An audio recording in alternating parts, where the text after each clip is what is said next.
In today's video, I'm going to teach you how to delete suggested for you on Facebook.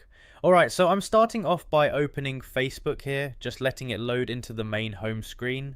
And once everything is ready, you'll see your usual feed with posts, reels, and all the suggested content popping up as you scroll. From here, we're going to head into your profile.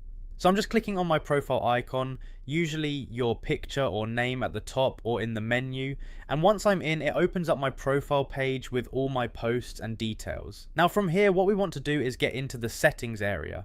So I'm looking for settings and privacy, and once I see that, I'm going to click on it. It opens up a menu with a few different options, and this is where Facebook keeps most of the account controls. Now I'm going to click on Account Center, so I just tap into that and wait for it to load.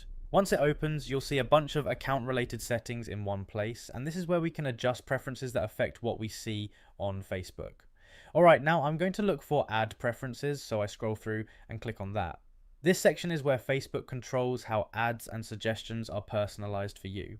Once I'm inside ad preferences, I'm going to click on ads in other apps. So I just open that up and it takes me into a setting that controls how ads are shown beyond just Facebook. Now at this point, I'm looking for the option that says don't allow us to show you ads. So I'm just selecting that option, and this is basically what reduces those suggested and targeted ad experiences across apps. Once that's done, I just leave it selected and Facebook updates it automatically. You don't really need to press anything else after that, it just saves the preference in the background. And that's pretty much it. Now your ad and suggestion preferences are adjusted, and those suggested for you type recommendations should be reduced based on that setting.